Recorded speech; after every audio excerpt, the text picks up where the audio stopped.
طارق صاحب اپنا سوال ریپیٹ کیجئے. حسین طارق صاحب کا. بہت بہت شکریہ سر. Thank you very much. I am really grateful sir. میرے خیال سے آنریبل منسٹر صاحب سمجھے نہیں تھے. میرا سوال یہ تھا کہ ایک تو آرٹیکل 158 کے حساب سے جو ہر صوبے کا رائٹ بنتا ہے اس کا گیس وہ اس کو ملنا چاہیے, وہ نہیں مل رہا, تو اس پہ کب ہم امپلیمنٹ کریں گے؟ نمبر 1.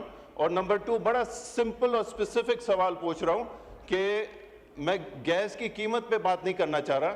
میں صرف یہ کہہ رہا ہوں کہ قادرپور گیس فیلڈ ہے سندھ میں, جس سے آنریبل اسپیکر صاحب سوئی ناردرن کو سپلائی مل رہی ہے 160 MGD کی ڈیلی پروڈکشن ہے سر. اور اتنی پروڈکشن جو ہے وہ سوئی ناردرن نہیں ایکسیپٹ کر پا رہا. انہوں نے لیٹر لکھا ہے کہ ہم سے اتنی یہ جو گیس کی پروڈکشن ہے وہ ہم لوگ نہیں ہینڈل کر سکتے, ہمیں اتنی گیس کی ضرورت نہیں ہے.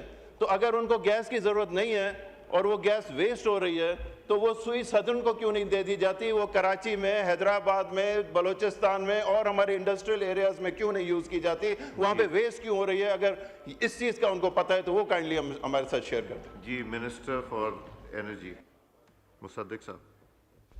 سر پہلی بات تو یہ ہے سر کہ حتی الامکان ہم آرٹیکل 158 جو ہے اس کے پابند ہیں, اسی کے تحت سر ایلوکیشنز کرنے کی کوشش کرتے ہیں. ہمارے بہت سے ایسے ایلوکیشنز ہیں جو گرینڈ فادرڈ ہیں. گرینڈ فادرڈ کا مطلب یہ ہے کہ بہت سی ایلوکیشنز سر ایسی ہیں جو آئین 1973 میں جب بنا ہے اس سے پہلے کی ایلوکیشنز ہوئی ہیں, کیونکہ سوئی کی ہماری دریافت جو ہے اور کئی اور ذخائر جو ہیں وہ آئین بننے سے پہلے دریافت ہو چکے تھے اور ان کی ایلوکیشن کنٹریکچولی ہو چکی تھی. اس وجہ سے کچھ کانٹریکٹس جو ہیں وہ گرینڈ فادرڈ ہیں, مگر اب جتنی بھی نئی گیس آتی ہے ہم حتی الامکان یہ کوشش کرتے ہیں کہ کوئی ایک سینسیبل ایکویٹی بھی رہے لوگوں کے درمیان, اور آرٹیکل 158 جس کے ہم پابند ہیں اس کی پابندی بھی کرتے رہیں. جو انہوں نے جس گیس فیلڈ کی بات کی ہے سر قادرپور, میں دوبارہ سے اس پہ ریسرچ کر لوں گا. جو میرے ذہن میں, کیونکہ میں فلور پہ کھڑا ہوں, غلط بیانی نہیں کرنا چاہتا, تو بڑی احتیاط کے ساتھ میں آپ کے سامنے جو مجھے ٹاپ آف مائی ہیڈ یاد ہے وہ پیش کرتا ہوں. مگر اس کی اگر تصحیح کی ضرورت ہوئی تو میں واپس آپ کے پاس حاضر ہو جاؤں گا اور اس کی تصحیح بھی کر دوں گا. سر ہو یہ رہا ہے کہ ہم جو گیس لے رہے ہیں اس میں ہمارے کانٹریکٹ ہیں قطر کے ساتھ. تقریباً سر ہم 1000 million cubic feet 1000 MMCFD LNG لینے کے پابند ہیں ہر مہینے, جن میں سے بیشتر جو ہمارے کانٹریکٹس ہیں وہ قطر کے ساتھ ہیں, ہمارے سوورن کانٹریکٹ ہیں. ہمارے پاس کبھی بھی کوئی ایسی گنجائش نہیں ہوتی کہ ان کا جس کی جو شپ آتی ہے وہ گیس LNG ہم نہ لیں, کیونکہ وہ ٹیک اور پے کے اگریمنٹ ہے. اگر ہم نہ لیں تو ہمیں تب بھی پیسے دینے پڑتے ہیں. ہماری جو یہ کانٹریکٹس کیے گئے تھے وہ اس بات کو مد نظر رکھ کے کیے گئے تھے کہ اس میں سے کم 600 MMCFD گیس استعمال ہوگی بجلی کے کارخانوں کے لیے, LNG کے کارخانوں میں. لیکن اب وہ گیس استعمال نہیں ہو رہی کیونکہ LNG بہت مہنگی ہو گئی ہے اور وہ بجلی کے میرٹ آرڈر پہ نہیں آتے.